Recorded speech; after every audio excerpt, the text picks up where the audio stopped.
Hey yo yo yo! Salut les turfeurs! Salut les turfeuses! Bienvenue pour un nouveau pronostic de Benoît Requin! Tout d'abord, je tenais à vous remercier.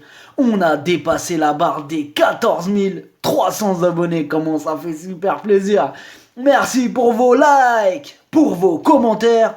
N'hésitez pas à vous abonner pour recevoir tous mes pronostics tous les jours. Ok, place au pronostic du quintet du vendredi 26 avril. Direction Vincennes pour le prix Huberta. 3 attelés, 2850 mètres, 18 partants, corde à gauche.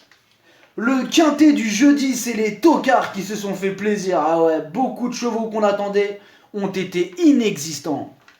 On commence avec le numéro 1, Accent. Il vient de terminer 3ème, il est donc en forme. Mais c'est vraiment pas un cheval régulier. Seulement 4 fois à l'arrivée en 12 courses. Ah ouais, lui sans pression, c'est tu me vois plus. En plus, Vincennes n'est pas sa tasse de thé. Rajoutons que c'est le moins riche de la course, ça nous donne un outsider. Le numéro 2, Sirius de Jade. Il garde ses chaussures. À ce niveau, il n'a pas de marge. Il lui faudra un parcours sur mesure pour espérer accrocher une petite place. Ça paraît compliqué. Le numéro 3, Crazy Criscani. Il n'a pas l'air de raffoler de la grande piste de Vincennes. Il sera déféré des 4, mais quand on regarde ses dernières sorties, on voit qu'on a affaire à un cheval vraiment pas régulier. Ce serait une surprise de le voir à l'arrivée. Le numéro 4, Dandy GD. C'est un cheval nerveux. Il alterne les deux disciplines, trop attelé et trop monté, et du coup ça lui fait du bien, ça le fait décompresser, il est un peu moins nerveux. Dans ce lot, il peut tout à fait prendre une place, mieux vaut ne pas l'oublier. Le numéro 5, Dudu, du Noyer. Ses 8 dernières sorties, rien, zéro, walou, nada. Il a du mal à revenir à son top niveau. Même s'il va bien finir par revenir un jour, il est quand même difficile de lui accorder notre confiance quand on voit tout ça. Énorme non! Le numéro 6, Carnaval du Vivier. Lui, c'est tout le contraire. Ses 5 dernières sorties, 100% à l'arrivée. Il est bien placé en tête. Attention par contre, parce qu'il va être déféré des 4 pour la première fois de sa vie. Des fois, c'est super, ils font une super course. Mais des fois, c'est tout le contraire. Ben ouais, quand ils sont déférés des 4, des fois ils partent au galop. On sait pas encore ce qui peut se passer. C'est dommage parce que c'est un cheval super régulier. Comme je vous dis là, ces 5 dernières sorties, 100% à l'arrivée. Mais voilà, il va être déféré des 4 pour la première fois de sa vie. Soit il arrive premier, il gagne la course, soit malheureusement, il y a un risque. Il y a quand même un petit risque. Hein. Mais bon, bien sûr qu'on le garde, bah oui. Le numéro 7, Bilto de Lénier. Ce sera sa 2e course de rentrée. On peut penser qu'il aura encore besoin d'entraînement avant d'arriver au top. Je n'y crois pas trop. Le numéro 8, Dioclès.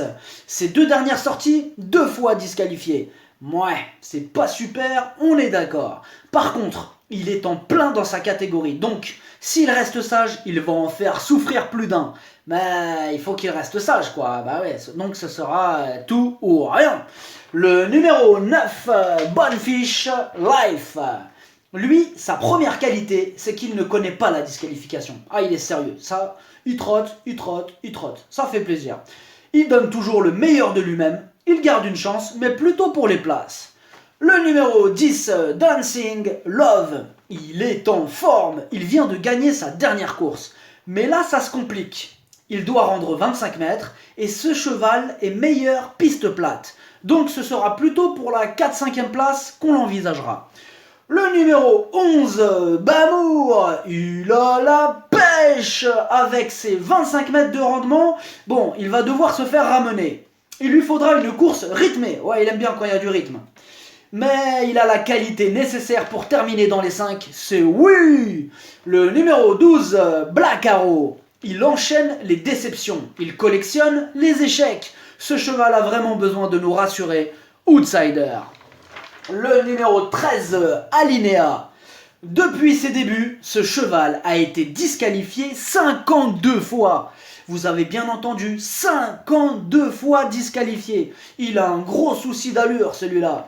Il reste sur 2 victoires. Mais il peut partir au galop à n'importe quel moment. Donc, soit il termine sur le podium, soit au galop. Le numéro 14, Benoît Royal, lui aussi est un spécialiste de la disqualification. Il a l'air meilleur piste plate. Il doit rendre 25 mètres, ça va pas être facile pour lui. Le numéro 15, Visitor. Il ne répète pas toujours ses bonnes sorties et c'est bien dommage. Il aura besoin de se faire ramener. Donc, avec un bon parcours, il peut compléter l'arrivée du quintet. Méfiance. Le numéro 16, Badius de Tilou. Il a été absent de longs mois car il a été opéré. On lui a retiré un petit bout d'os. Ses 11 dernières sorties, aucune fois à l'arrivée. Rien. Mais il sera pieds nus et associé au terrible Franck Nivard. Ah ouais, on connaît Nivard, il te ferait rentrer un cheval à 3 pattes. Malgré ça, je prends le risque de l'écarter pour cette fois-ci. Le numéro 17, Very First, pas revu depuis le mois de juin à cause d'une fêlure. Il a l'air très loin de son meilleur niveau. Il garde ses chaussures et part aux 25 mètres. Énorme non. Le numéro 18, non partant. Le pronostic, ça donne 6, 8, 11, 13, 4, 9, 10, 15. Cheval de complément le 2, si jamais il y a un autre non partant. Et ça peut arriver, l'As. Merci d'avoir suivi cette vidéo. N'hésitez pas à vous abonner pour recevoir tous mes pronostics. Tous les jours, les jeux d'argent sont dangereux à consommer avec modération. Bonne chance, chopez-le moi. Ciao.